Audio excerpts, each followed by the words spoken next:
tocando como, tocando como temas de importancia el Harman, la operación de Harman, las colectomías y las ostomías. Alejandro, el auditorio es todo tuyo para poder escuchar tu presentación. Bueno, muchas gracias. Nuevamente un abrazo a todos los asistentes por si alguien se conectó a último minuto. Este es el tema que me pidió Pablo que comentáramos y vamos a tratar de desarrollarlo en los siguientes minutos. Estos son mis conflictos de interés. Soy speaker de Johnson & Johnson para Ethicon, específicamente en lo que se refiere a la laparoscopía y a suturas mecánicas, y además soy speaker de la Sociedad Internacional de Cirugía Guiada por Fluorescencia. Esta es la agenda que vamos a manejar hoy día. Vamos a ver los tips quirúrgicos en distintas esferas de la cirugía colorectal. Vamos después a decir qué cosas no debemos hacer y finalmente algunos mensajes para la casa. Cuando hablamos de colectomías, primero nos enfrentamos con las indicaciones y vemos que retirar el colon de alguna forma quirúrgica puede deberse a distintas enfermedades que van desde el cáncer hasta el trauma, pasando por las patologías isquémicas o vasculares, tanto agudas como crónicas, traumáticas o no traumáticas, el megacolon y las enfermedades inflamatorias. Cuando hablamos de colectomías, probablemente el primer tip que tenemos que entregar es la posición en la mesa operatoria. Esta foto que estamos viendo ahí es la foto de una persona que no es muy conocida, pero que sin embargo todos lo nombramos. Él es el doctor Oswald Lloyd Davies, cirujano colorectal del Hospital St. Mark's en Londres, que describe la posición de litotomía y Trendelenburg para la resección del recto y del colon pélvico. Yo creo que nunca uno se arrepiente de colocar a un paciente en posición de Lloyd Davies, sobre todo si es en una cirugía de urgencia. Muchas veces uno se arrepiente de no haberlo hecho, pero es una posición en la mesa operatoria que permite un gran campo de manejo. Uno de los ayudantes puede colocarse entre las piernas del paciente, permite acceso a el muñón rectal para lavarlo o para poder hacer una anastomosis y entrega una gran facilidad. Hay que tener algunos cuidados, no olvidar el síndrome del latigazo, que es un desgarro del sóleo que aparece en un porcentaje de pacientes. En general, las pierneras ginecológicas no son las más adecuadas, se pueden utilizar bien protegidas por esponjas o por algún gel que impida el contacto directo para evitar las lesiones por presión y este síndrome del latigazo, y el ideal es usar las pierneras de Allen o alguna piernera parecida. El segundo tip es la laparotomía. Para una colectomía, la verdad es que podemos utilizar cualquier tipo de laparotomía.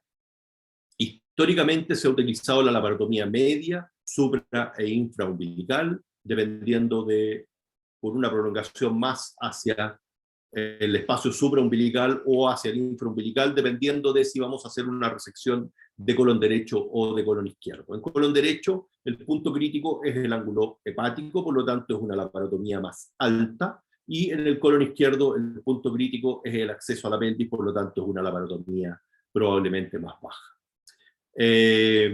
Todos los estudios inicialmente de Fast Track y posteriormente ERAS nos mostraron las ventajas de las laparotomías transversas y oblicuas en la cirugía colorectal, tanto electiva como de urgencia, en términos de menor dolor, menor morbilidad respiratoria y una adecuada exposición de las vísceras abdominales. Así que también es una alternativa. No recomendada en la cirugía de urgencia, pero sí en la cirugía electiva. Vamos a partir probablemente por la cirugía que hecha en forma abierta es la más fácil y con la que comienzan a operar los residentes, que es la colectomía derecha.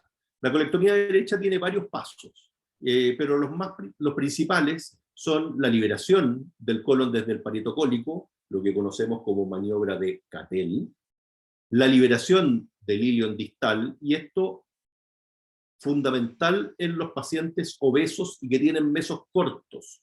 Cuando yo quiero hacer una anastomosis, el ilion tengo que llevarlo hasta el colon transverso, por lo tanto el ilion tiene que estar suelto. Si el paciente tiene meso corto y es muy obeso, me va a costar hacer eso si es que yo no hago ese procedimiento de liberar el ilion distal, levantarlo del retroperitoneo hasta identificar el duodeno. La ligadura vascular, un gran tema en la actualidad, si la hacemos central o no la hacemos tan central. La verdad es que hoy día la evidencia nos muestra que solamente un 10% de los pacientes con un cáncer de colon derecho tienen compromiso de los ganglios centrales, por lo tanto la ligadura central debiera ser un gesto quirúrgico selectivo y no para todos los pacientes. Y por último, la anastomosis, que existen distintas formas de hacerla: manual, mecánica, término-terminal, lateral-lateral, isoperistáltica o anisoperistáltica. Y ese es un tema que vamos a ver más adelante. En este video vemos, está hecho en cirugía laparoscópica, pero el gesto quirúrgico en cirugía abierta es exactamente igual. La liberación del colon del parieto cólico, ahí ya está completamente separado el parieto cólico y estamos avanzando por el retroperitoneo. Una paciente que tenía una colestectomía, por lo tanto tenía algunas adherencias, y el gesto que tenemos que hacer al momento de comprobar si la liberación está completa es este: desplazar completamente la pieza operatoria hacia la izquierda del paciente. Si la logramos desplazar hacia la izquierda del paciente, quiere decir que el colon está libre y podemos proceder al segundo paso, que es la liberación del parieto cólico. Como ustedes ven, en la raíz del mesenterio hacemos una incisión, abrimos el peritoneo y por un plano que es relativamente avascular, vamos avanzando, liberando el ilion del retroperitoneo hasta identificar el duodeno. El duodeno es nuestro punto de referencia. Cercano al duodeno está pasando la vena mesentérica superior y por lo tanto ahí está la raíz de los vasos iliocólicos. Ahí ustedes están viendo que se forma esa cuerda que es la raíz de los vasos iliocólicos y ahí atrás se está viendo el duodeno. Posteriormente hacemos la ligadura de los vasos iliocólicos. Para esto nos sirve haber liberado antes el colon. Estamos seguros de que el duodeno está en el retroperitoneo, por lo tanto estamos haciendo un procedimiento que es bastante atraumático para el duodeno. Una ligadura central, pero no en la raíz de los vasos iliocólicos. Luego la ligadura en este caso era un tumor de ciego, así que hacemos una ligadura solamente de la rama derecha de la iliocólica, y con eso ya tenemos toda la pieza exteriorizada y estamos listos para hacer la anastomosis. ¿Cómo hacemos la anastomosis? La verdad es que la podemos hacer, como les dije, manual o mecánica, y esto la verdad es que depende de la preferencia del cirujano. En nuestra experiencia, y fue la que le enseñamos a hacer a Pablo, no sé si la seguirá haciendo, es una anastomosis terminal funcional con sutura mecánica. Estos son nuestros resultados publicados en cerca de 300 pacientes. Esta la utilizamos tanto para intestino delgado, o sea, las enteroanastomosis, como para el intestino grueso, en las enterocoloanastomosis, y vemos que el tiempo quirúrgico obviamente es menor para las enteroentoanastomosis, ya dado que la gran mayoría de esas son cierres de ileostomía. No encontramos diferencias en la infección de sitio quirúrgico superficial ni profunda, y un dato interesante que no lo anoté aquí, pero hicimos la comparación entre las anastomosis hechas por los residentes versus las anastomosis hechas por los cirujanos del staff, y tampoco encontramos diferencia en dehiscencia. Todos entendemos que para hacer una anastomosis es necesario alguna curva de aprendizaje, pero yo creo que esto nos demuestra que la curva de aprendizaje para utilizar sutura mecánica es bastante corta, y los residentes bien asistidos la aprenden bastante rápido. Otra experiencia chilena de mi amigo Gonzalo Campaña de la Clínica Indisa nos muestra las variables relacionadas con la morbilidad de una anastomosis ileocólica después de una colectomía derecha, y ellos ven que la anastomosis mecánica tiene más dehiscencia que la anastomosis manual, y para ellos probablemente la anastomosis más segura es una anastomosis manual isoperistáltica laterolateral. En cuanto a la colectomía izquierda, los pasos son más o menos parecidos con algunos detalles. Al lado izquierdo el uréter pasa mucho más cerca del colon, por lo tanto es muy probable que si no tenemos cuidado lo lesionemos. Así que un paso crítico en la colectomía izquierda es la identificación del uréter, la ligadura vascular y la anastomosis. Aquí tenemos un paciente. Vemos la liberación del parieto cólico, un plano también que es avascular. En este caso se está haciendo con ultrasonido, pero la verdad que esto con monopolar es bastante fácil si uno se va por el plano.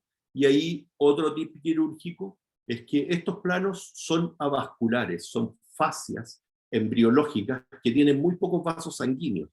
Por lo tanto, si el paciente empieza a sangrar, lo más probable es que yo me haya salido del plano. Luego identificamos el uréter. Hay distintas formas de identificarlo. Nosotros lo vemos y lo hacemos reptar.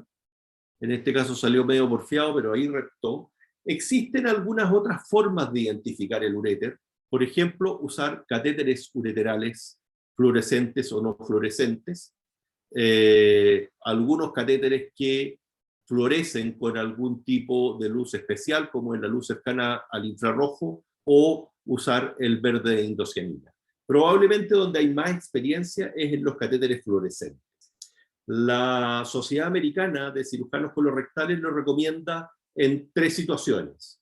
Cuando se trata de recidivas, de tumores de recto o de sigmoides distal, cuando estamos operando una enfermedad diverticular, en que por el proceso inflamatorio local es más probable lesionar el uréter, y en los casos de tumores T4. La verdad es que en el resto no hay mayor evidencia de la utilidad de los catéteres ureterales.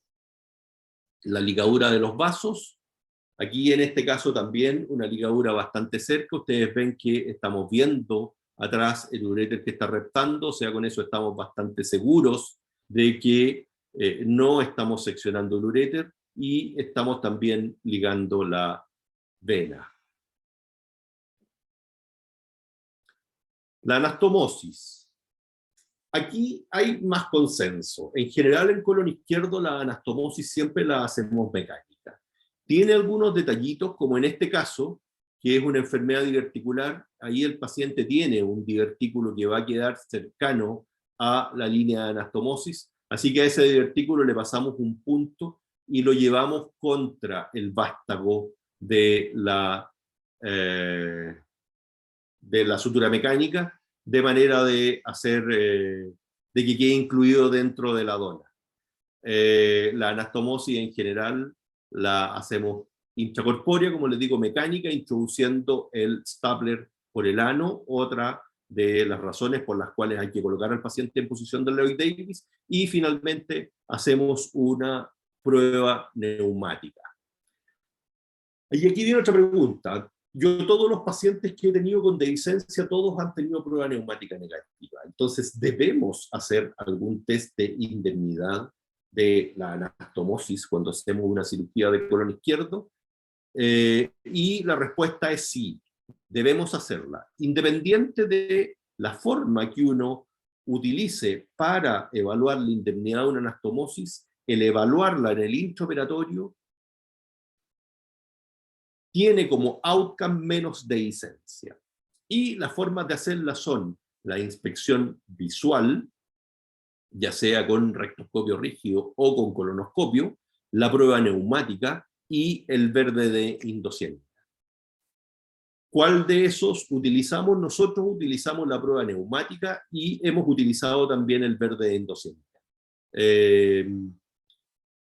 El verde hace cambiar más o menos el límite de sección y, por lo tanto, la altura, el lugar donde yo voy a hacer la anastomosis en el colon proximal es más o menos el 10% de los pacientes. O sea que no es un hecho menor de poder hacer la prueba con el verde indocénico.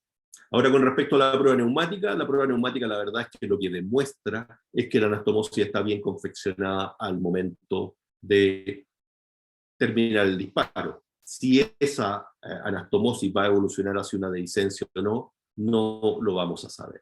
¿Cuáles son los factores de riesgo de una dehiscencia en una anastomosis colorectal grapada? Esto en la experiencia de nuestro hospital. La verdad es que estos son los 3 factores que determinan el mayor riesgo de una dehiscencia: el género masculino por la pelvis estrecha, la altura de la anastomosis, considerando bajas aquellas en que la anastomosis queda por debajo de la reflexión peritoneal, y el uso de radioterapia en el preoperatorio. Ahora, un detalle acerca de la ligadura vascular. ¿Por qué en este caso en el origen? Porque si yo la ligo ahí, hago una ligadura y el colon queda completamente suelto y yo retiré todo el meso, que en una enfermedad benigna puede no ser importante, pero en una patología neoplástica sí es necesario resecar todo el meso, porque ahí es donde vamos a encontrar los linfáticos que pueden estar comprometidos por el tumor. En cambio, si nosotros hacemos las ligaduras más cerca del colon, vamos a hacer una ligadura, 2 ligaduras, 3 ligaduras y probablemente 4 ligaduras. Así que esas son las razones por las cuales en colon izquierdo también recomendamos la ligadura cerca del origen de los vasos mesentéricos inferiores. En cuanto a las ostomías, la verdad es que las indicaciones de ostomía son múltiples y no los voy a aburrir con todas esas indicaciones. La posición de la mesa, la misma, una posición de Lloyd Davis. ¿Por qué es importante la posición de Lloyd Davis? Porque el muñón rectal después de una ostomía tiene que ser lavado, independiente de si hacemos una ostomía en asa o una ostomía terminal. Más importante aún cuando hacemos una ostomía terminal. Cuando hacemos una operación de Harman, la sutura del muñón rectal que queda abandonado puede también tener una dehiscencia. Esa dehiscencia, si el recto está lleno de deposiciones, va a tener una traducción clínica de una colección pélvica. En cambio, si el recto está limpio, va a pasar lo mismo que una dehiscencia en un paciente que está desfuncionalizado. Las manifestaciones sépticas van a ser menores y probablemente el paciente no va a requerir ni siquiera antibióticos. Las laparotomías también pueden ser variables, pero mi recomendación cuando hagan una ostomía, sobre todo una colostomía sigmoidea en asa, el abordaje ideal es la laparoscopía. ¿Por qué la laparoscopía? Porque me permite identificar claramente el sigmoide, me permite ver si está suelto o no, me permite liberar adherencia sin hacer una gran laparotomía, y si veo que el sigmoides está demasiado adherido al fondo de la pelvis, por ejemplo, o por el tumor no lo puedo levantar y no puedo hacer una colostomía segura, me permite cambiarme a una colostomía transversa o una ileostomía sin hacer una nueva laparotomía. Así que mi recomendación es que cuando vayan a hacer una colostomía, sobre todo sigmoidea, en asa, en un paciente electivo, es el momento ideal para comenzar la laparoscopía del colon. Aquí tenemos otros elementos que hay que considerar, que son la educación, el consentimiento informado, señalarle al paciente que va a tener cambios y alteraciones en su calidad de vida, y los pacientes, salvo en las urgencias, idealmente debieran ser marcados por la enfermera estomaterapeuta en el preoperatorio. Vamos a hablar inicialmente de la operación de Harman. La operación de Harman tiene dos indicaciones que son absolutas. Una es la perforación macroscópica del colon sigmoides con peritonitis fecal, y la segunda es la necrosis del colon sigmoides independiente de la etiología. Lo que hemos visto nosotros, mayor causa de necrosis de colon sigmoides es el vólvulo.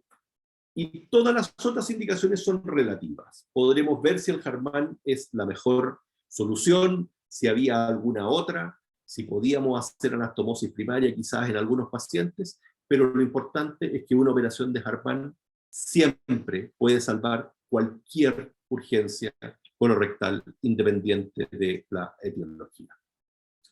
Los pasos son exactamente los mismos que para una colectomía izquierda, pero acá incorporamos el cierre del muñón rectal, que se puede hacer manual o mecánico en uno o dos planos, la colostomía terminal y el lavado del muñón rectal. Para la colostomía terminal, resecamos un disco de piel y celular subcutáneo. La aponeurosis la abrimos en cruz para que nos dé un campo adecuado. Habitualmente la hacemos transrectal, cuidando no lesionar los vasos epigástricos. ¿Por qué es transrectal? Porque aparentemente los pacientes desarrollan en forma más tardía la hernia paracolostómica. Y el otro tip es que, dependiendo del paciente y dependiendo del grosor del meso, a través de esa contrabertura deben pasar 2 o 3 dedos. Luego maduramos la colostomía con una corona de puntos mucocutáneos. Yo tiendo a dejarla como en este dibujo, un poquito protruida y no tan plana. Aquí vamos a ver un video de un paciente al cual se le hace una colostomía terminal. Como vemos, un acceso laparoscópico. Hacemos la liberación del parieto cólico exactamente igual como la hacemos en la colectomía izquierda.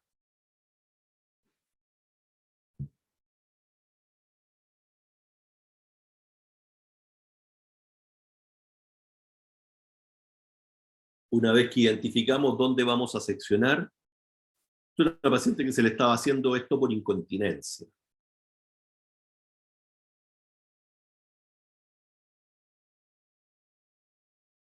Vamos a adelantar un poquitito.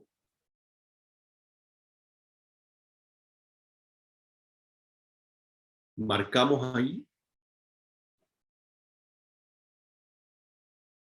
Y vemos que el colon se exterioriza en forma adecuada. Seccionamos con un stapler. En este caso, como tenía un colon redundante, no la hicimos tan cerca del promontorio.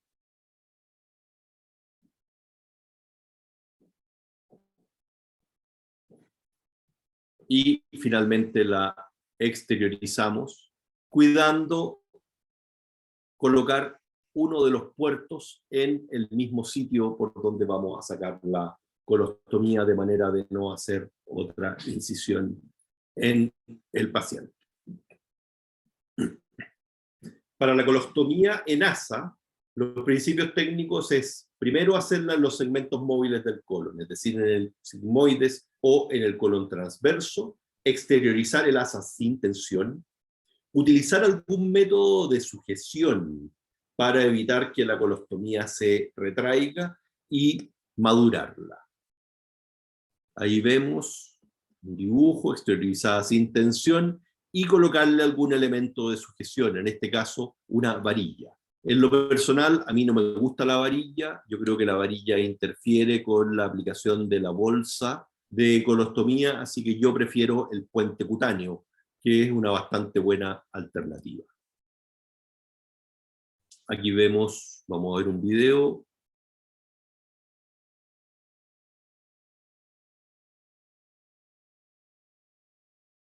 Se identifica el colon sigmoides. Esta era una paciente que tenía una fístula recto-vaginal actínica. Este colon no salía fácilmente, por lo tanto procedemos a liberar, igual que si fuéramos a hacer una colectomía izquierda. Este paso que ustedes están viendo aquí no se podría haber hecho con una pequeña laparotomía. Este paciente habría requerido probablemente una laparotomía grande, y esta es una de las ventajas de la laparoscopía al momento de realizar las colostomías. Posteriormente la liberamos del parieto cólico.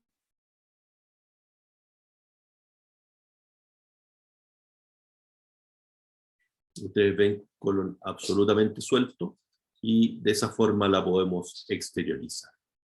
En cuanto a la ileostomía, las indicaciones principales son la protección de una anastomosis colorectal baja o de un reservorio en la ileostomía NASA, y en la ileostomía terminal la cirugía de urgencia de la enfermedad inflamatoria. ¿Cuáles son los principios técnicos de una ileostomía? Toda ileostomía, independiente de si es en NASA o es terminal, tiene que ser protruida, evertida y madura. Pablo se debe estar acordando del doctor Van Nura cuando nos enseñaba eso cuando estábamos en la residencia.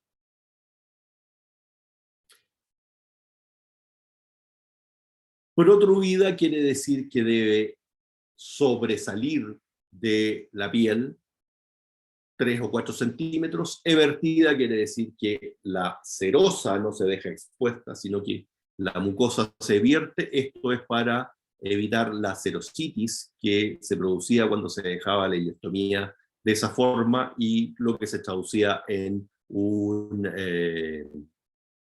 disfunción ileostómica, y madura con una corona de puntos mucocutáneo, al igual que la colostomía. Esto es una ileostomía en asa. El cabo proximal es el que se deja evertido, y el cabo distal puede quedar plano. A veces en pacientes muy obesos cuesta hacer eso, y lo que se hace es esto, que es lo que la literatura anglosajona llama la end-loop ileostomy, o ileostomía terminal de NASA, que podría ser una traducción al español, que es sacar el cabo proximal como una ileostomía terminal, y el cabo distal dejarlo pexiado al lado de manera de facilitar la reconstitución del tránsito. Existen algunos casos en que está la cantidad de adherencias que uno no sabe cuál es el asa de ilium que está proximal y cuál es la distal. Lo que hemos hecho en este caso es dejar ambas protruidas. Ha sido en situaciones excepcionales, pero yo creo que en un par de ocasiones nos ha salvado de la situación.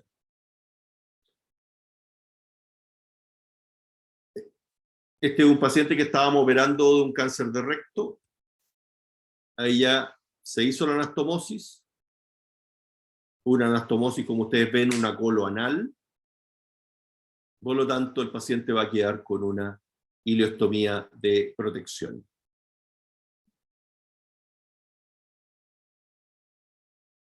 Ahí elegimos el asa del ilion, y a través de uno de los puertos la exteriorizamos, y así quedó. Para ir terminando, ¿qué no hacer? Primero, siempre colocar al paciente en posición de Lloyd Davis. Por lo tanto, lo que no hay que hacer es operar al paciente en posición inadecuada. Si ustedes se dan cuenta de que tienen un tumor de colon izquierdo y no pusieron al paciente en posición de Lloyd Davis, es mejor colocarlo en posición en ese momento, y no después cuando tengamos alguna complicación y tengamos que operar. La anastomosis y las colostomías tienen que ser en un colon sin tensión. Las colostomías se retraen y la anastomosis fallan porque los tejidos quedan tensos, no porque no se le coloquen puntos. Por lo tanto, nunca hay que colocar puntos en la aponeurosis, sobre todo cuando uno hace colostomías. Tercero, el muñón rectal hay que lavarlo, la divulsión anal no sirve.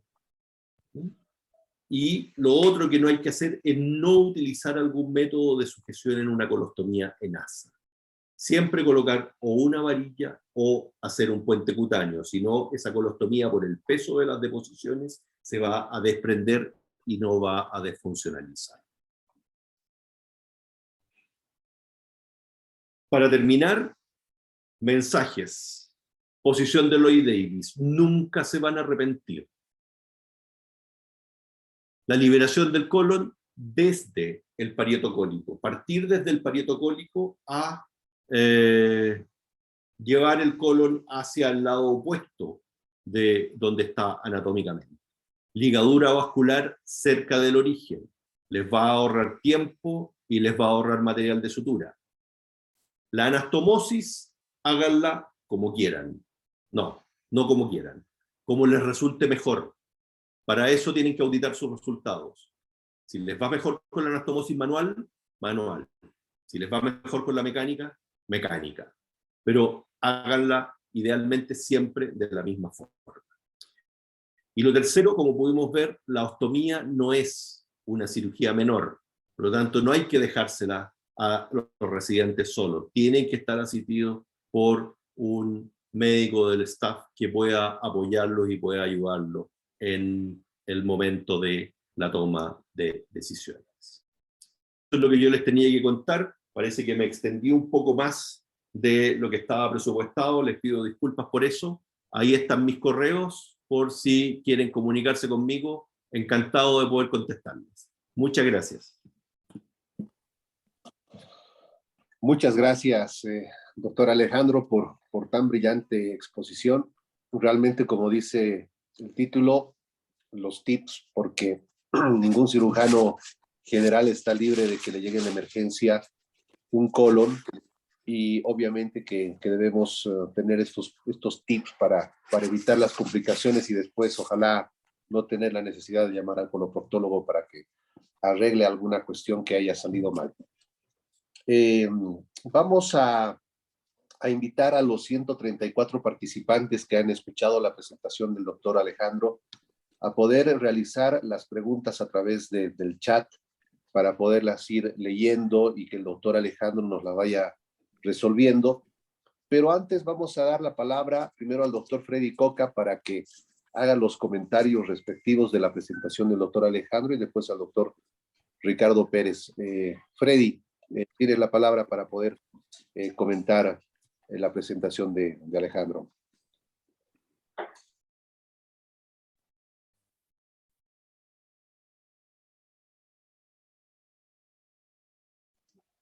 Tu micrófono, Freddy.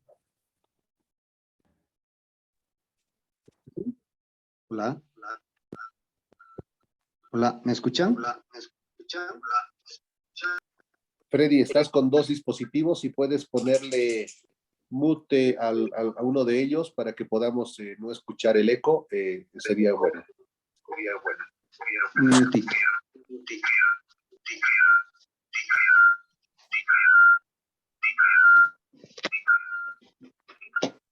Ya. Ahora sí, ¿me escuchan? Ahora sí, Freddy, adelante. Bueno, entonces, agradecer la exposición del doctor Basera.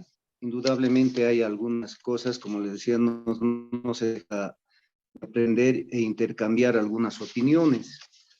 Como el título del curso decía, algunos tips, entonces creo que nomás definitivamente tiene la razón al indicar que alguna vez que uno pueda realizar alguna colostomía, lo mejor siempre es hacerlo por laparoscopía, indudablemente en casos de cáncer. Yo tuve un caso hace mucho tiempo, por las características, había cierta duda en cuanto al tipo de deposición. Entonces le hicimos era un cáncer de, si no me equivoco, de colon izquierdo. Entonces, bajo, hicimos una colostomía sigmoidea. Entonces, era una fístula de vaginal que había hecho. Entonces, poco tiempo al día siguiente, vimos que seguía debitando por la vagina y la ostomía no funcionaba. Entonces, optamos al esperar otro día más, ingresamos nuevamente a cirugía. Ya esta vez le hicimos cirugía abierta hace mucho tiempo, o sea, porque la primera hicimos directamente el abordaje para hacer la ostomía en asa de sigmoide. Ya en la de operación tuvimos que hacerlo por una laparotomía y observamos que el recto había fistulizado al tumor hacia íleon terminal, justo donde la válvula ileocecal. Entonces, indudablemente, la ostomía sigmoidea no nos iba a funcionar. A partir de ahí, en algunos casos, entonces, por lo menos opto por realizar una laparoscopía primero, identificar y después deciden exteriorizar, porque también en algún momento es difícil directamente hacer la incisión para la ostomía y exteriorizar en algún caso, como en una fascitis necrotizante, un absceso retroperitoneal, que también me ha tocado, difícil de exteriorizar por el proceso inflamatorio. Si bien el asa sigmoide es nomás móvil, pero en algunos casos cuesta especialmente en algunas personas obesas. Entonces yo creo nomás que si está al alcance de la mano, indudablemente optar por hacer un breve looking, nosotros llamamos, y después proceder nomás con la colostomía respectiva, ¿no? Ahora, el lavado de muñón, la verdad, no lo hacemos. He visto solamente en todo este tiempo del ejercicio de la profesión en las residencias, debido a ver uno o más dos casos de licencia de muñón, que solemos hacer caso cuando cuando hay mucha materia fecal en el muñón distal, especialmente de sigma hacia distal. Entonces, hacer después de la cirugía un tacto de dilatación.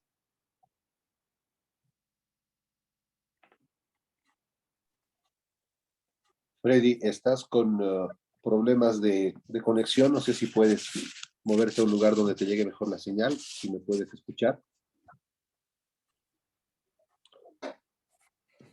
Mientras Freddy mejora su conexión, Alejandro, tenemos un par de preguntas del auditorio. La primera de ellas es de la doctora Ana Caballero, que dice: buenas noches, excelente exposición. Si usa azul de metileno para ver la permeabilidad de la sutura. Alejandro. No uso, bueno, muchas gracias, doctora Caballero, por la pregunta. No uso azul de metileno. La verdad es que se me ocurre, es una cuestión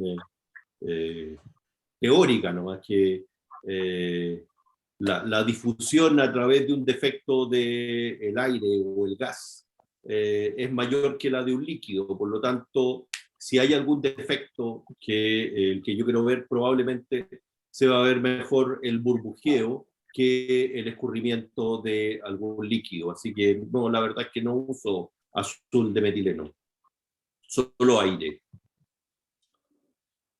Y la segunda pregunta es de alguien que preguntó: buenas noches, quería preguntar a qué se refiere con colocar o no puntos en la aponeurosis. No, que en algunas ocasiones, sobre todo en cirugía de urgencia, para evitar que la colostomía se retraiga, a ese colon exteriorizado se le pasan puntos seromusculares y se fijan a la aponeurosis. Insisto, la colostomía se retrae porque el colon no está suelto. Así que colocarle punto a la aponeurosis no contribuye y sí dificulta la reconstitución del tránsito. Excelente, Alejandro. No sé, Freddy, si volviste con la conexión. Si no, le daríamos la palabra a Ricardo para que pueda hacer los comentarios de la presentación de Alejandro. Sí, hola. Adelante, Freddy. Creo que solucionado el problema técnico, era el problema del internet.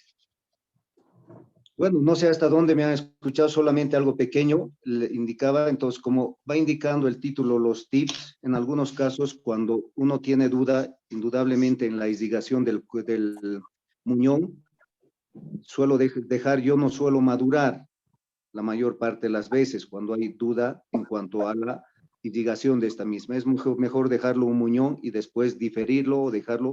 He visto que con el tiempo el intestino va retrayéndose y en cierta forma se madura. Indudablemente el tejido que está fuera de su hábitat sufre los primeros días un edema. En caso de la ileostomía, la verdad, en todo este tiempo no he visto una disfunción de la ileostomía. En esos casos sí prefiero dejarlo un poquito, vulgarmente colgando el asa, porque me parece que es mucho mejor que pueda manipular el paciente para poder ingresarlo a la bolsa, y eso me ha permitido en algunos casos evitar las dermatitis periostomales, ¿no? Acerca ahora yo creo que, no sé si del lavado del muñón me escucharon, pero siempre es bueno hacer una laparoscopía cuando uno va a hacer especialmente una ostomía programada. Luego de la preparación, no sé, el doctor si hará, nosotros generalmente en el hospital solemos realizar a todos, a pesar que los últimos estudios ya indican que no debe realizarse, pero debemos nosotros adecuarnos a la topografía, ¿no? de nuestro país. Entonces, indudablemente en otro país el intestino es distinto, no cuentan con el colon andino. De la profilaxis antibiótica también, o sea, algunos realizan oral, nosotros no realizamos, solo hacemos el mismo día. Entonces, son algunos tips. Y acerca de la incisión de la piel, creo que es importante.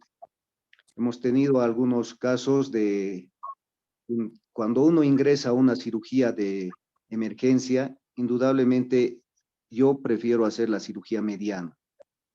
Siempre hago la cirugía mediana, por más que esté ingresando con alguna vez que haya, por decir, que uno esté con un diagnóstico casi, digo, al 100% de una apendicitis, ya se puede, pero cuando ingresa con otro cuadro que no encaja bien dentro del cuadro apendicular, yo creo que es mejor nomás realizar una incisión mediana, que nos va a dar un abordaje tanto a la izquierda o a la derecha, o poder nosotros ampliarnos hacia superior o hacia inferior, ¿no? Indudablemente, en cuanto al abordaje del colon, uno puede realizarlo de medial a lateral o de lateral a medial. En colon, siempre yo realizo el mixto, empiezo en el lateral, tanto en el colon izquierdo y derecho, de lateral a medial, y alguna vez ingreso voy haciendo invertidamente.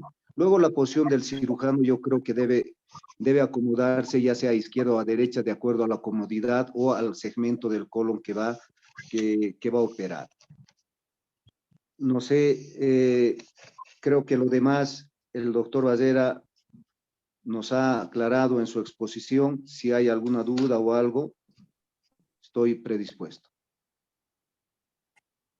Alejandro, primero tus comentarios respecto a lo que comentó el doctor Freddy Coca. No sé si tienes algo que decir o aclarar.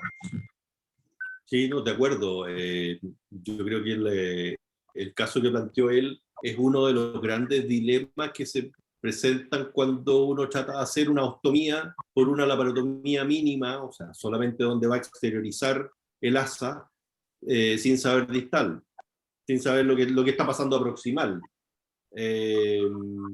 Y esa es una de las ventajas de la laparoscopía. Probablemente en ese caso con la laparoscopía se habría identificado que era una fístula o del hilo distal o del ciego, que estaba fistulizado el tumor, y seguramente a nuestra paciente se le hizo una ileostomía. A mí me pasó la misma situación en un paciente que curiosamente el enfermo que he visto el antígeno carcinoma más alto en mi vida, y no tenía un cáncer de recto, tenía un cáncer del canal anal, era un epidermoide. Y cuando yo ingresé a operarlo por la obstrucción, pensé que vi el hilo dilatado, entonces dije la válvula está incompetente, así que a ese paciente le hice una ileostomía en asa. y la válvula no estaba incompetente, llevaba tanto tiempo obstruido que ya se estaba empezando a dilatar el hilo.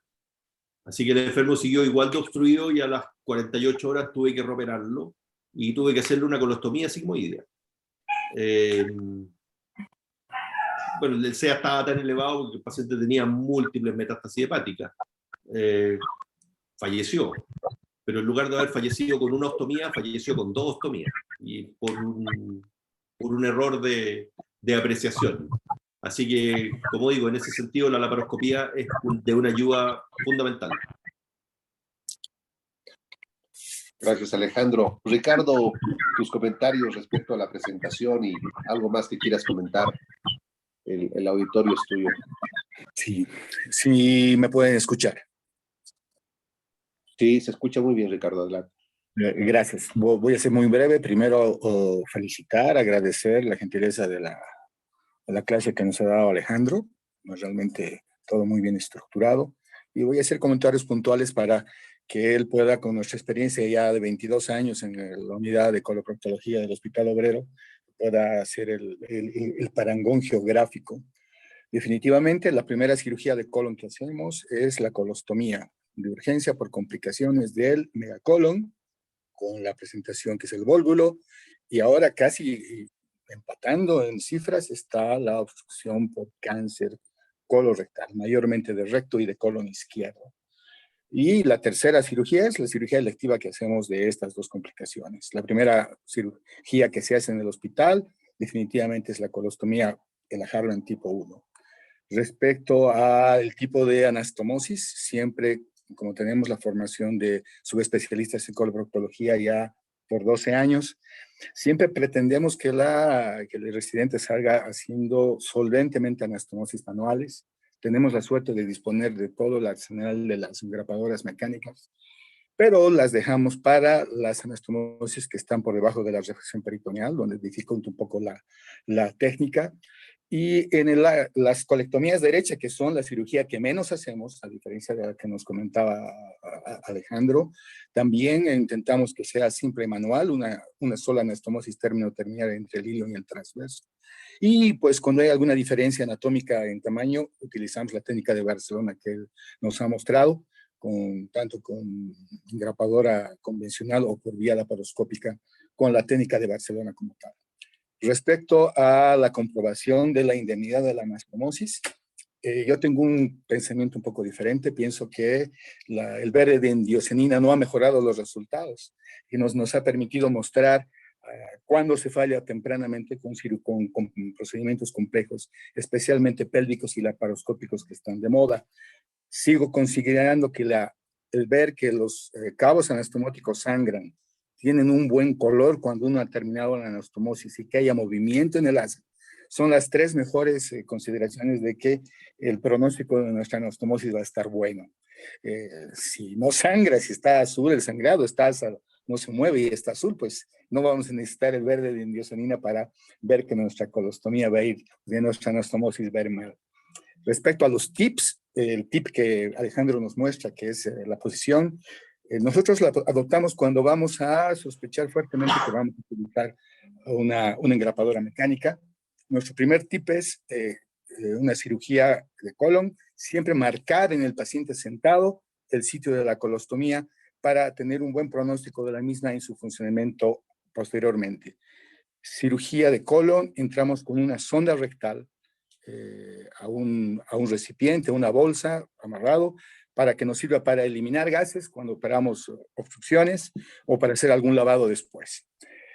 Un tip importante en la cirugía de la colostomía o la Harman 1, dejamos reparos en el muñón rectal de un hilo de nylon, de un material de prolene largo, unos 5 a 10 centímetros, que nos va a permitir afrontar con mayor facilidad, que para mí es más compleja la cirugía de restitución del tránsito que la cirugía de la resección en sí cuando se trata de una urgencia. En eso tenemos el cuidado de dejar en los ángulos del muñón rectal o del muñón sigmoideo en realidad unos hilos para que nos permita encontrarlo después, o si no, dejar el cabo pegado al asa que sale en la colostomía. Vale decir, hemos tenido en los años, ya no somos tan receptivos Antes decían que la reacción debía ser amplia, debía estar muy pegada al margen de la reacción peritoneal. Últimamente hemos dejado de lado ese concepto, nos dejamos un muñón sigmoideo más largo, lo pegamos muy cerca a el asa de colostomía, con la intención de que cuando la restitución esté planificada y sea consecuente, podemos hacer la restitución solamente por el orificio de la colostomía, jalando el asa y teniendo el asa ahí pegada. Eso nos ha mejorado mucho el pronóstico y la complejidad de la segunda cirugía, cuando se entierra profundamente el muñón rectal o sigmoideo en la profundidad de la pelvis. Convencido como Alejandro que el paciente que es operado por un coloproctólogo debe salir con la colostomía o la ileostomía madurada. En eso tengo serias dificultades con nuestro presidente actual de la sociedad, que él tiene, ya nos ha manifestado otra conducta. Creo que eso es lo básico y fundamental. A ver, Alejandro, ¿qué opinión tiene al respecto? Adelante, Sí, Alejandro. bueno, gracias Ricardo. Dijiste muchas cosas interesantes, ¿eh? La verdad es que hace 35 años atrás nosotros teníamos más o menos la misma causa de obstrucción intestinal que tienen ustedes. Era la mitad por cáncer y la otra mitad por vólvulo. La diferencia es que nuestro vólvulo no era el vólvulo andino, era por Chagas. Y en la medida en que fuimos controlando el Chagas, hoy día el vólvulo desapareció y el 80% de las obstrucciones que vemos son por cáncer. Probablemente ustedes siguen viendo vólvulo porque la etiología es distinta y el comportamiento es distinto. Entonces ustedes controlando las pinchucas no se van a salvar del megacolon andino. Así que es súper interesante. Lo otro, completamente de acuerdo contigo en todo lo que señalaste. Un tip que a mí se me había olvidado era ese, el reparo del muñón rectal, dejando un hilo de algún material no absorbible largo. Yo cuando lo dejo de más de 5 centímetros, 10 centímetros, y un problema del 0 o 2,0, no pasa nada, no se entierra en el intestino, no pasa absolutamente nada. ¿Qué otra cosa? La maduración de la ostomía lo señalaste y eso. Perfecto. ¿De la irrigación algún comentario? El rojo de indocianina que le llamamos nosotros. La verdad es que cuando no dispongo del verde de indocianina, a mí lo único que me deja tranquilo es el latido, es el sangrado pulsátil de la arteria marginal. Si el sangrado es pulsátil, lo vemos todo el mundo, lo ve todo el mundo. Cuando uno ve el color, algunos lo ven más rojo, otros lo ven menos rojo, algunos son daltónicos y no van a ver bien el rojo. La verdad es que a mí lo único que me deja tranquilo es el latido, el sangrado pulsátil de la arteria marginal. Ok. Alejandro insistió mucho en la presentación sobre la posición de Joy Davis. Tal vez muchos cirujanos generales en el colon de urgencia no lo utilizan, yo por lo menos lo utilizo. ¿Qué han visto ustedes, Ricardo, Freddy, respecto a la posición en las cirugías de colon de urgencia? ¿Se utiliza o no lo están utilizando como para dejar ese mensaje bien claro de la importancia de la posición? Mira, en el protocolo que tenemos, que tratamos de que se cumpla al 100% en la guardia de nuestro hospital, que es Centro de Referencia Nacional en la Caja Nacional de Salud, no está especificada esta posición. Sí les aconsejamos que entren con una sonda rectal muy gruesa, unos 15 centímetros introducida dentro del intestino por el ano, y solamente utilizamos la posición de Joy Davis para cuando, en una cirugía electiva más que todo, sospechamos fuertemente que vayamos a utilizar una engrapadora mecánica. Esas son las únicas dos condiciones. Tenemos un par de preguntas del doctor John Silvestre Aliaga. Dice, buenas noches. Pregunta, la apertura en X del plano aponeurótico, ¿existe algún consenso de diámetro para la ileostomía y la colostomía? Alejandro. Yo creo que el diámetro lo da el grosor del meso. Si el meso es grueso, necesita un diámetro mayor. Pero como tip, deben pasar al menos 2 dedos y al menos 3 en el caso de que el paciente sea más obeso.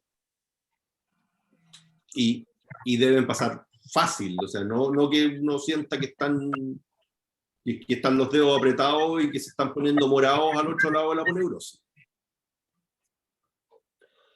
Y tenemos una pregunta del doctor Carlos Chacón.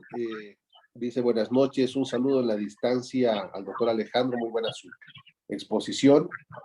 Un saludo también al doctor Pérez. Una pregunta, experiencia en casos de infartos, bueno, dice de mesentéricos, pero imagino que cuando uno ingresa y encuentra un infarto de colon o un proceso necrótico, ¿qué abordaje de urgencia toman? Pregunta.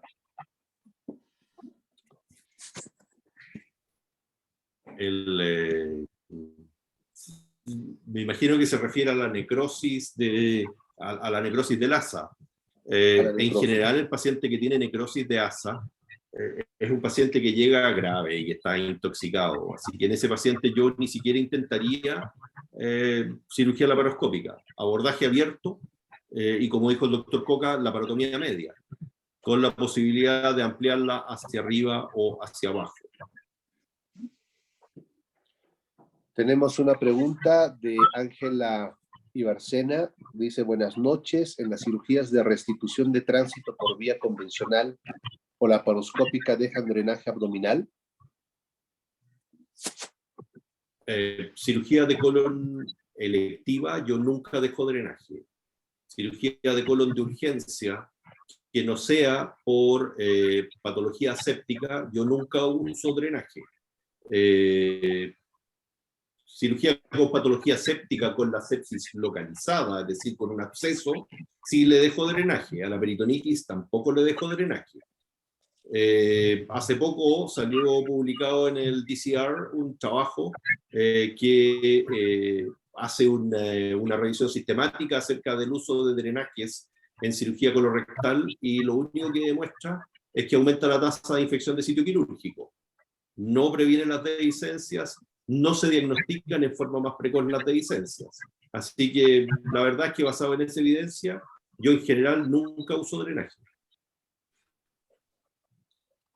Alejandro, en la presentación dijiste que preferías tú, de repente, a diferencia de otros, la sutura mecánica y otros la sutura manual, y que no hay mucha diferencia según uno vaya auditando sus propios casos.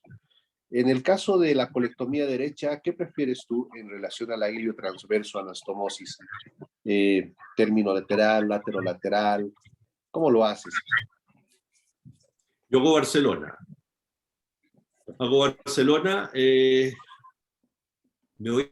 Siempre digo lo mismo, me voy a arrepentir de decir lo que estoy diciendo ahora. Pero desde que empecé a usar el stapler de Johnson con 3 líneas de grapas, debo llevar entre unas 120 y 150 anastomosis y todavía no tengo dehiscencia. Así que por eso me voy a arrepentir la próxima semana de haber dicho esto.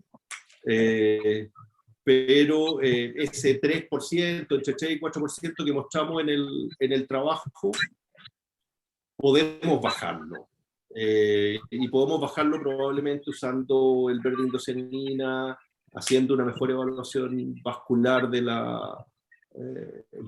los cabos de la anastomosis, y utilizando algún método que nos permita estar más seguros de cómo la confeccionamos. Y si a pesar de no tener dehiscencia, desde que comenzó la pandemia, la estoy reforzando todas. Claro. Y si estuvieras o tuvieras, digamos, algún cirujano que te llama y te dice que no tiene sutura mecánica en la emergencia, ¿qué tipo de anastomosis les recomendarías desde el punto de vista manual? Dependiendo de los cabos del diámetro de los cabos, si los cabos son parecidos, hago una terminal como la que nos recomendaba el doctor Coca, y si los cabos son muy disímiles, le hago una lateral isoperistáltica. Perfecto. Tenemos más preguntas. El doctor Eliseo Blacut dice, excelente presentación, felicidades, una consulta. indicaciones de colostomía sigmoidea y colostomía transversa. Gracias. En general, la colostomía, parto por lo segundo. La colostomía transversa tiene más o menos las mismas indicaciones de una ileostomía nasa. O sea, es protección de una anastomosis colorectal baja. Y eso principalmente. Y la otra indicación es cuando no es posible hacer una colostomía sigmoidea en asa. En general, preferimos la colostomía sigmoidea porque al ser más distal es más fisiológica. Las pérdidas electrolíticas son menores, la colostomía derecha, la transversa es una colostomía más húmeda, que produce más dermitis, así que en general tratamos de preferir la sigmoidea. Cuando no podemos hacer una sigmoidea, le hacemos una colostomía transversa. Y en general, a pesar de que no es el tema de la presentación, en los pacientes añosos, cuando les opero de un cáncer de recto y les hago una anastomosis colorectal baja, tengo tendencia a hacerles más colostomías transversas que ileostomías. Me da la impresión de que el manejo de los volúmenes es más fácil, sobre todo en pacientes que son mayores y que pueden tener poca asistencia. Un comentario al respecto. Comparto tu opinión plenamente, Alejandro. Hace unos 5 años, en un congreso latinoamericano, Steven Wexner, Kurman, Yves Panis, en una mesa redonda, les hicieron la misma pregunta. Cuando tienes un procedimiento pélvico dificultoso con una anastomosis que te costó mucho trabajo y tienes alguna sospecha de que algo puede ir mal, nos hicieron votar a los 4.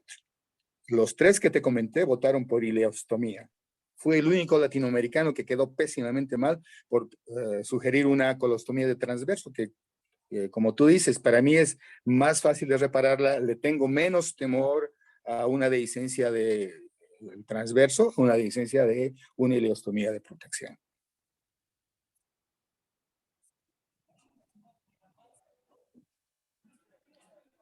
Tenemos otra pregunta del doctor Alan Bukovic.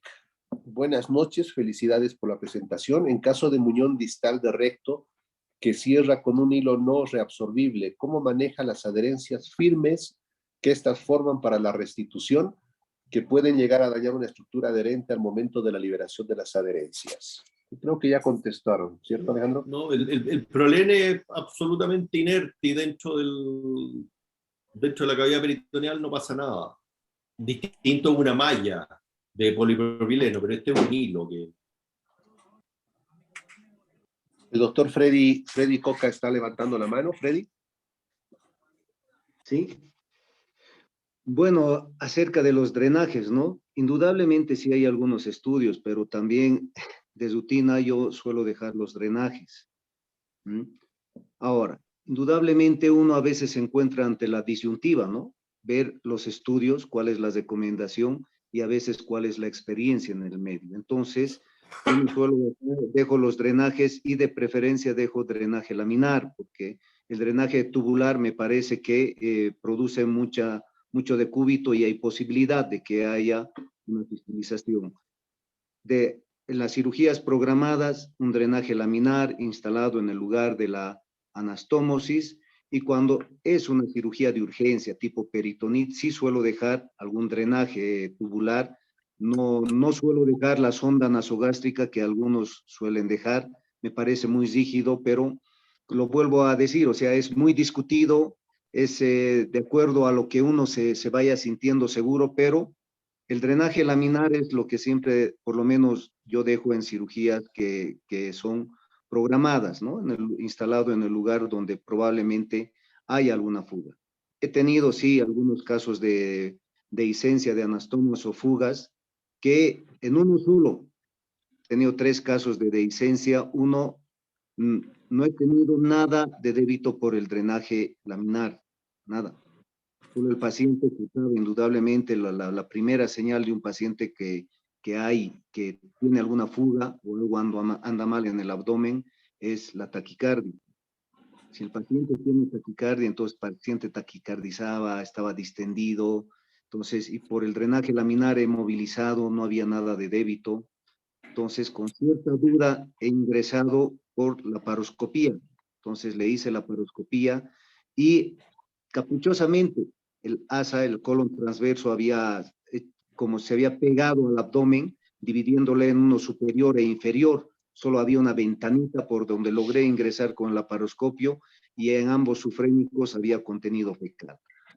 Entonces, es el único caso. En los demás dos casos que tuve, sí tenía ya ¿no? el débito. No he tenido que hacer indudablemente. En una hice una ileostomía. A veces uno también se va guiando acerca de las recomendaciones, y cuando son, hay que ser más realistas, cuando son problemas médico-legales, entonces la recomendación internacional, la evidencia, lo que dice la evidencia, se va a manejar en conforme a eso. En un caso he tenido que hacer la ileostomía, hice la ileostomía, pero hubo una oclusión, se acodó la ileostomía. Entonces volvimos a reoperar y hicimos una ileostomía terminal, porque la primera fue nazi. Es el único caso. Los demás también concuerdo con Ricardo, o sea, en algunos momentos creo que es mejor hacer una transversostomía por el paciente, por el manejo, porque a veces el manejo líquido y el trastorno hidroelectrolítico que te va a dar en los pacientes con ileostomía es difícil de manejar. Solo eso, gracias. Gracias, Freddy. Nos queda un poco menos de 15 minutos y bueno, uno aprende siempre de los casos clínicos. Algo cortito queremos presentar para ver la opinión de Alejandro, de Ricardo, de Freddy y también hacer conocer a los 125 participantes que están escuchando esta presentación, algo de casos clínicos para ver la dificultad de complicaciones de cirugía general y que después las resuelven los coloproctólogos. No sé si puedo compartir pantalla, Gregorio, para ver un PowerPoint y unas fotografías. Sí, adelante.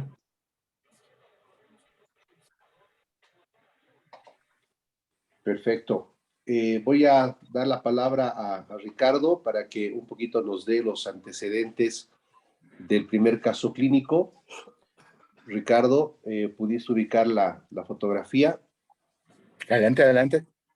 Dale adelante. Perfecto. Para compartir a Alejandro y con todos, esta es la clásica foto del R1 de cirugía que nos presenta el lunes y muy orgulloso nos dice: doctor, el viernes en la noche hemos operado a este paciente y le hemos encontrado un tumor. Y nos muestra orgulloso la foto. La siguiente, por favor. Cuando vamos a ver al paciente a la sala y nos encontramos, obviamente, voy a irles relatando, es un paciente que ha pasado los 60 años, entraron con un abdomen agudo, obviamente pues sospechando en una apendicitis aguda, y se encontraron en un tumor complicado de colon sigmoides. Les quedó muy dificultosa la resolución del cuadro agudo, hicieron una resección del tumor, obviamente lo vieron ustedes, estaba seccionado el tumor, y con mucha dificultad construyeron esa colostomía en el lado izquierdo del abdomen, que a menos de 48 horas tenía este aspecto. En este momento no hemos podido realizar con Pablo una encuesta, nos hubiera gustado mucho en este momento qué conducta toman ustedes. Y le vamos a tomar examen a Alejandro. ¿Qué conducta tomaría Alejandro? No, yo este paciente lo Romero. Obviamente que sí. ¿Por dónde lo operas y qué es lo que harías? O sea, a ver, primero, por la laparotomía que veo, probablemente este paciente ingresó con la sospecha de una apendicitis aguda. Sí. Y me llama la atención una laparotomía paramediana para el abordaje de una apendicitis aguda. En general, si una apendicitis simple uno la puede abordar con una laparotomía de McBurney. Y si en el McBurney yo me doy cuenta de que no es posible identificar adecuadamente el apéndice o encuentro que tiene alguna otra cosa o no sé qué es lo que tiene el paciente, le cierro el McBurney y le hago una laparotomía media. Ahora, en esta situación, ¿qué hacer con el enfermo? Probablemente lo que nos encontremos es que tiene alguna lesión del meso, debe estar seccionada parcialmente o ligada o trombosada, los vasos mesentéricos inferiores, no debe tener lesionada la marginal hacia proximal, así que lo que hay que hacer es una colostomía más proximal que lo que está eso, que esa que tiene. El abordaje yo lo haría por una laparotomía media, no reabriría la laparotomía transversa, o sea, perdón, la paramediana. La paramediana yo creo que de todas las laparotomías es la peor, yo no la uso nunca. Prefiero una transversa a una laparotomía paramediana. Perfecto. La encuesta era si usted realizaría una laparoscopía diagnóstica, una opción.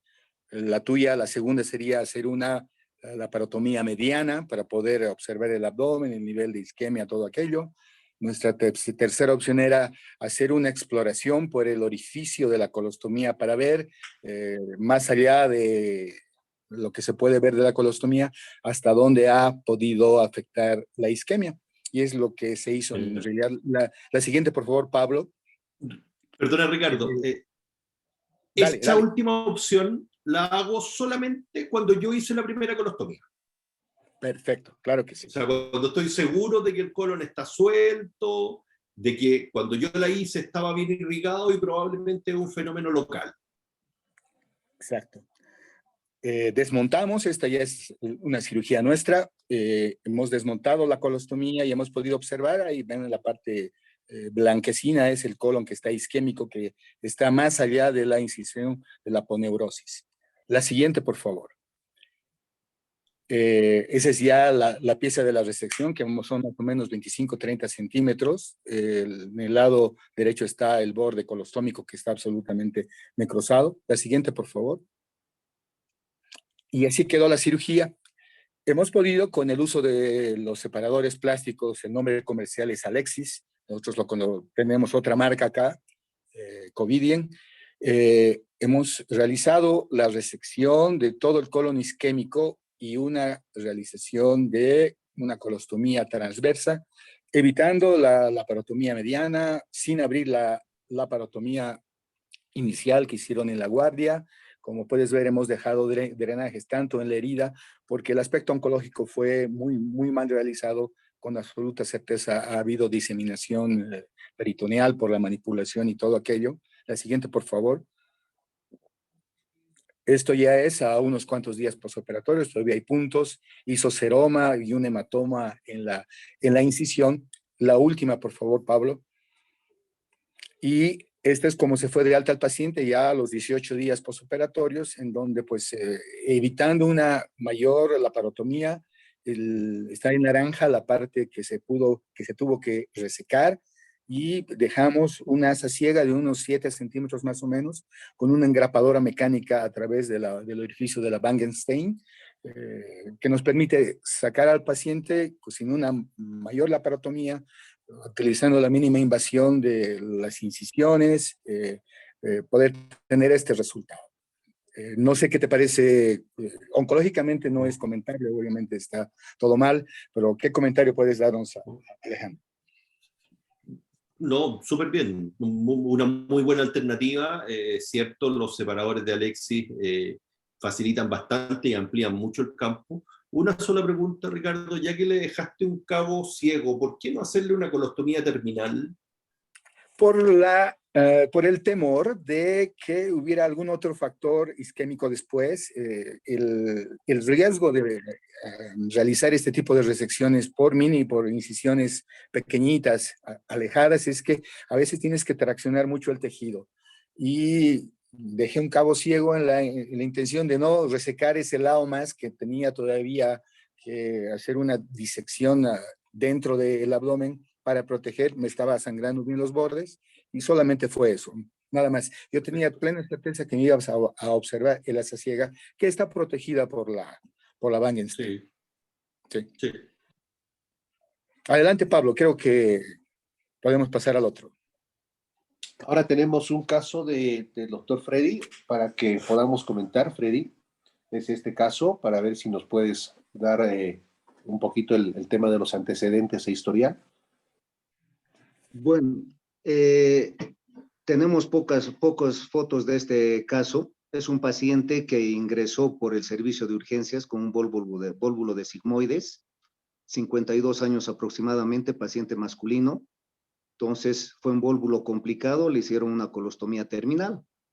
Entonces, y me olvidaba, a los 2 meses, normalmente siempre yo destituyo a los 3 meses, es mi conducta, prefiero destituirle. Entonces también es una pregunta que me había olvidado al doctor Basera, qué tiempo él sugiere, después probablemente nos saque de dudas. Entonces este paciente estaba alrededor de los 2 meses y medio, y ya estábamos empezando a preparar para destituirle. Entonces se interna con un caso, después vamos a ver la foto, no sé si estará, ha hecho una evisceración aguda por el orificio de la colostomía. Por la colostomía, entonces, ha tenido una exteriorización del ilion terminal con necrosis. Ya en el servicio de urgencias fue así, con necrosis, fue valorado y le reintervinieron. Entonces le intervinieron, le hicieron una laparotomía con una laparotomía mediana, cesaron la ostomía, o sea, a nivel del colon descendente, resecaron el ilion, dejaron más o menos unos 30 centímetros del ilion distal, y hicieron una iliostomía terminal por el mismo orificio de la colostomía. Entonces, en este paciente cesaron el ilion distal y cesaron la anterior colostomía, solo estaba con iliostomía. Entonces, en su posoperatorio, aproximadamente a los 10 días, se le toma esta tomografía.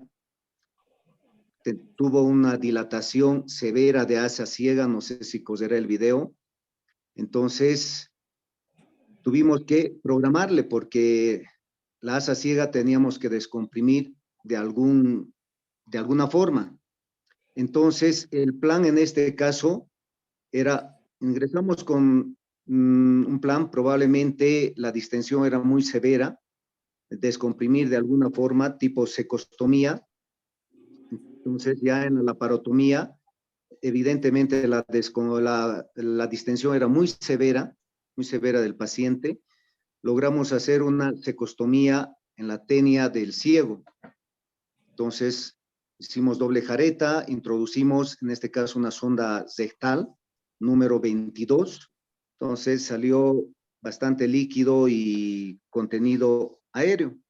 Una vez que ya descomprimimos, pensamos dejarlo ya con la descompresión por la dilatación de las asas, para después programarle para la destitución. Entonces estábamos explorando y vimos que había una adherencia muy marcada en la iliostomía. Lamentablemente creo que no coge el video.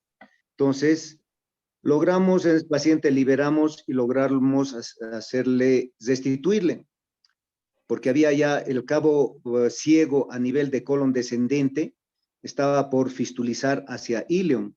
Entonces, en la liberación se nos abrió un poco y decidimos directamente destituirle, hacerle una anastomosis con engrapadora, el sigmoide con el descendente.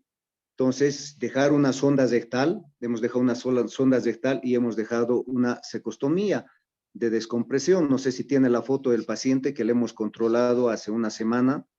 Esta es la foto que, bueno, creo que está luteada. Entonces, la secostomía ha estado, creo que es su tercera semana del postoperatorio, ya lo hemos cesado, está acodada, la iliostomía cursa con una dermatitis, la herida está en esa forma. Entonces, acá cabe la pregunta, ¿no? Uno, ¿qué haría cuando ingresa en este caso? O sea, la descompresión, ¿dónde actuar? En colon descendente, secostomía, o evaluar la posibilidad de hacerle una anastomosis porque está desfuncionalizado, pero no olvidemos que hay distensión y edema, y aparte hay una translocación bacteriana, ¿no? Esta es la foto del preoperatorio que ingresó por el servicio de urgencias, donde se ve la evisceración. Detrás de esta asa está la colostomía con la cual estaba el paciente. No sé, ¿qué opina el doctor? Si hay alguna pregunta al respecto. Sí, la evisceración a través de la contrabertura de una ostomía es una complicación rara. Yo creo que en los 25 años que llevo en el hospital, creo que la he visto 2 veces. distinto del fenómeno de la hernia paracolostómica complicada, que eso es no mucho, pero un poco más frecuente.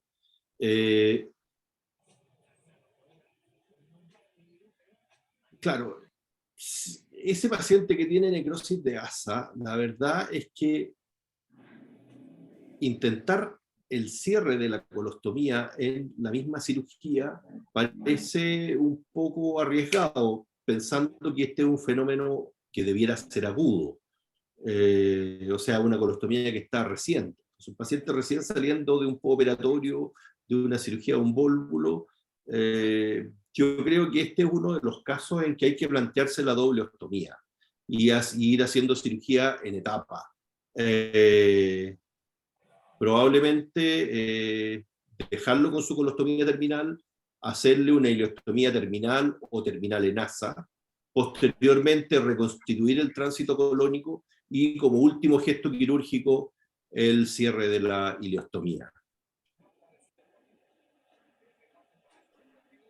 Freddy, ¿algún comentario? Sí, no. Doctor, este paciente indudablemente estaba ya con su colostomía, estaba 2 meses de su colostomía, estaba con alta. Presentó esta complicación de la última foto. Hubo una evisceración del íleon terminal con necrosis. Entonces, por el servicio de urgencias ingresaron y cesaron. Perdón. Perdona, Freddy, pero no entiendo. La colostomía ya estaba funcionando. Ya Llevaba estaba 2 meses. Sí, estaba con alta, Entonces, ya estábamos a punto de prepararla. Y no entiendo cómo se desprende una colostomía después de 2 meses. No podría explicarle, la verdad, no lo sé. Solo ha habido una evisceración periostómico del íleon. ¿Cómo ha sucedido? La verdad, lo único que nos dice el paciente es que ha hecho un esfuerzo físico, que ha notado un bultito que poco a poco iba saliendo y en el transcurso de venir al hospital, lógicamente no lo he recibido yo, les recibido el servicio de urgencias, esta es la foto que me ha enviado. Entonces, en este paciente con colostomía ya establecida, paciente con alta, entonces desmontaron la ostomía donde está esta necrosis, por ese mismo orificio realizaron la ileostomía, pero creo que el error, no creo, el error está en que hay que, de alguna forma, una víscera hueca no se lo puede dejar cesado. Entonces, este paciente ha hecho el síndrome de asa cesada. Se ha cesado la ostomía a nivel de descendente y el íleon terminal. Entonces, ha cursado, esta es la tomografía que no corre, lamentablemente, ahí pueden observar que el colon está muy distendido. Sí, claro. A los 10 días del... Ahora entendí, un colon que está cerrado en los 2 lados. Sí, está cerrado a los 2 lados. Entonces, en este paciente recién ingresé yo cuando estaba distendido. Entonces, la pregunta es esa. ¿Qué hacer en un paciente que está con síndrome de asa cesada, de colon? Si solo hacerle una derivación tipo fístula mucosa, nueva ostomía. Lo que yo he hecho en este paciente es lo que se vea que hasta ya está cesada le hemos hecho una secostomía primero para descomprimir, no se podía manipular las asas. Luego hemos identificado... Y una secostomía con tubo, perdón. Con tubo, sobre tubo. Sí, secostomía sobre tubo, perdón, secostomía sobre tubo. Entonces, hemos descomprimido, hemos vaciado el asa, había mucho contenido de mucosa por ese tubo, unas ondas rectales. Luego, al ir explorando, hemos visto que estaba muy pegado el muñón del colon al íleon. Entonces, al liberar, hemos visto que estaba por fistulizarse, entonces hemos liberado y hemos optado por hacer en esa misma cirugía, entonces, hacerle una restitución del colon que estaba desfuncionalizado. Entonces, para que el asa, en cierta forma, ya por un comentario de un misma cirugía, por un comentario, con esto termino, por un comentario en la misma cirugía, que habían hecho lo mismo en un paciente y seguía distendido. Entonces, queríamos también darle cierto escape al muñón del colon a nivel izquierdo. Entonces, hemos optado por hacer la anastomosis. Hemos hecho la anastomosis de la colostomía anterior, de la primera, con engrapador. Hemos dejado una sonda rectal y este es el control postoperatorio del paciente a la 3ª semana. Sí, ahora entiendo mejor el caso. Insisto en mi posición. Yo creo que este paciente era para haberlo dejado con una doble ostomía, con una ileostomía y con su operación de Harman.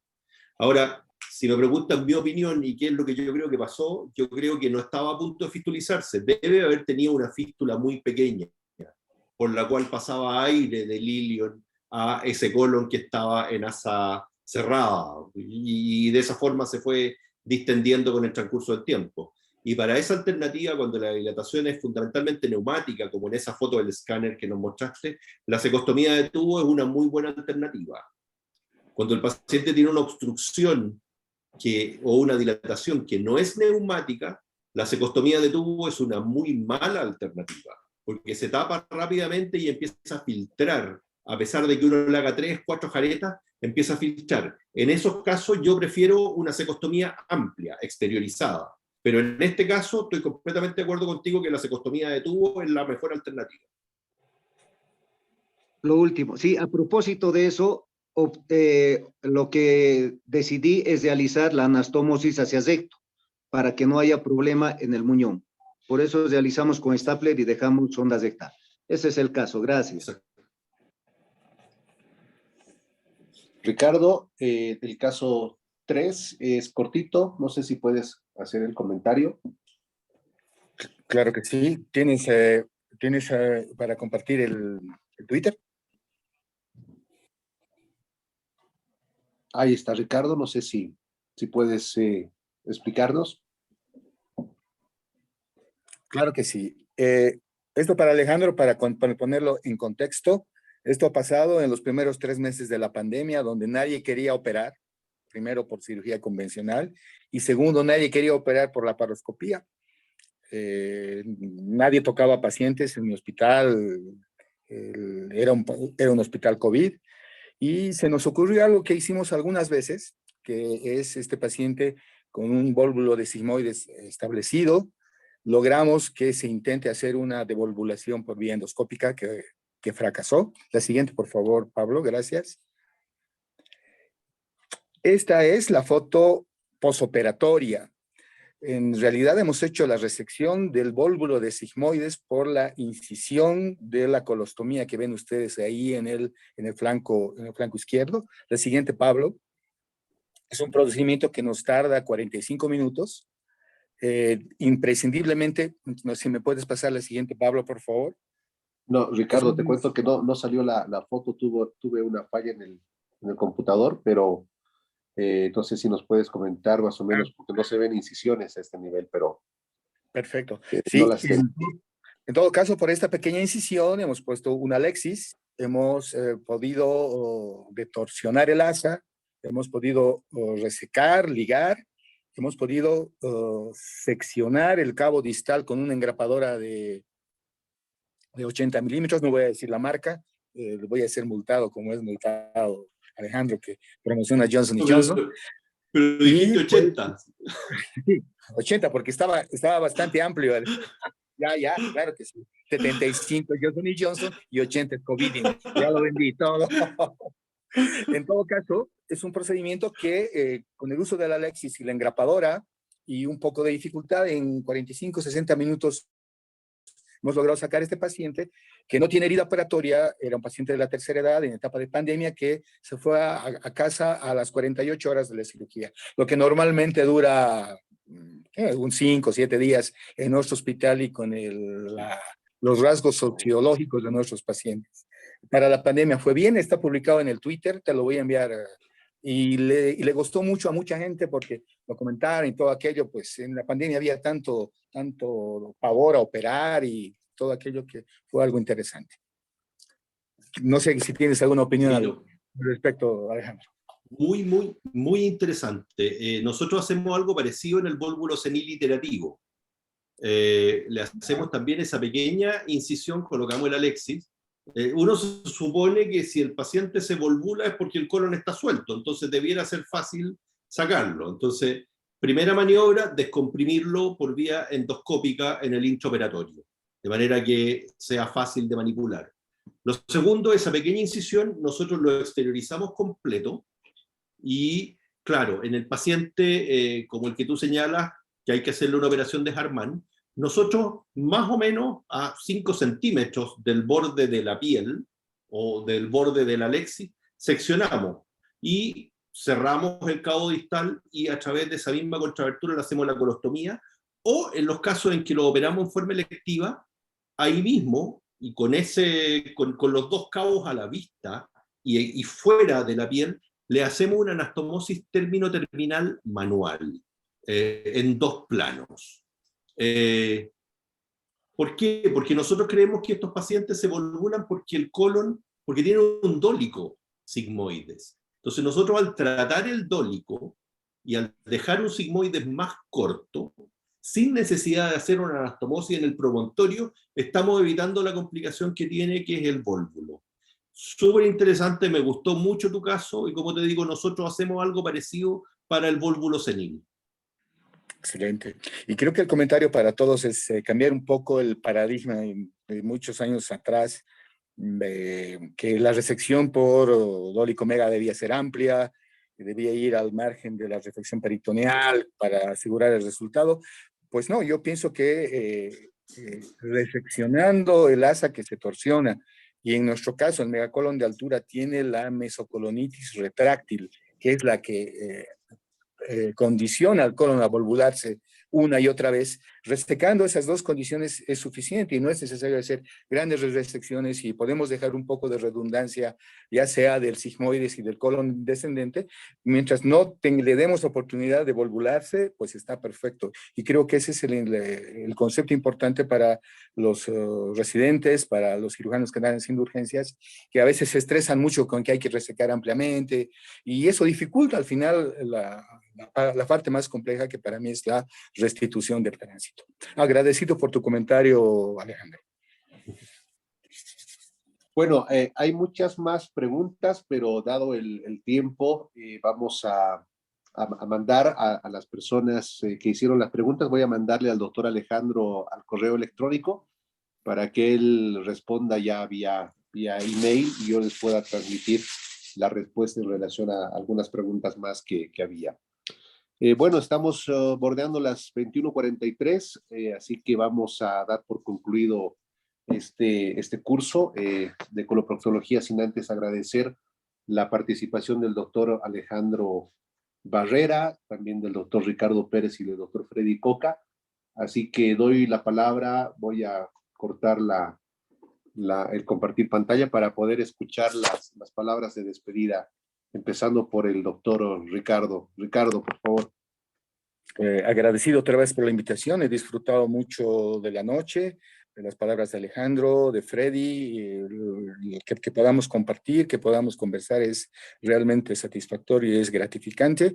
Agradecerle otra vez a Alejandro y a ustedes que han organizado esta actividad, que ha estado realmente muy buena. Muchas gracias. Freddy, tus palabras, por favor. Bueno, nuevamente agradecerte a ti, Pablito, por la invitación, por medio de vos a la Sociedad de Cirugía de Oruro. Agradecer al doctor Pérez por haber compartido los criterios, y también al doctor Bazera. Siempre uno se enriquece y eso es en bien de poder crecer un poco más. Gracias, y ojalá tengamos una nueva oportunidad para seguir compartiendo casos, ¿no? Que es de donde aprendemos. Alejandro, por favor.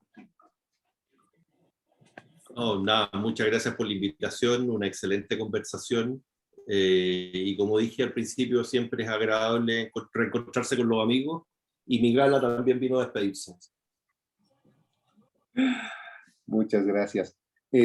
Bueno, voy a dar un pequeño anuncio y además una invitación para que todos los 111 participantes sepan que en el mes de octubre de este año nosotros vamos a organizar en Oruro la Jornada Nacional de Cirugía, el 6, 7 y 8, y tomando la palabra de lo que dijo el doctor Freddy, hago extensiva la invitación para Alejandro para que pueda estar con nosotros acá en Oruro. Yo le voy a mandar una invitación formal y ojalá que pueda ser realidad, que pueda estar con nosotros y poder compartir todos los casos clínicos y estrecharnos básicamente las manos y darnos un abrazo ya en forma presencial. Ojalá, Alejandro, que puedas estar con nosotros compartiendo en nuestra 30ª Jornada Nacional de Cirugía este año. Encantado. Muy bien, sin más voy a dar la palabra al doctor Gregorio Balda para que haga el cierre de este 4º módulo del curso nacional de cirugía. Gregorio. Bueno, realmente tuvimos una noche inolvidable con una presentación muy mediática. El doctor Barrera, pues vemos que todavía seguimos aprendiendo a pesar de los años vividos en cirugía. Agradecemos esa presentación, los tips. Realmente ha sido una muy buena charla. Asimismo, agradecer a los colegas Freddy Coca, Ricardo Pérez, quienes han presentado casos excepcionales. Y que bueno, hay muchas preguntas más a realizar, pero el tiempo es nuestro enemigo. A ti también, Pablo, por haber hecho esta reunión sea efectiva, y pronto nos veremos en Oruro el 6 de octubre. Estaremos todos juntos ahí. Muy buenas noches a todos, muy agradecido y hasta el próximo webinar.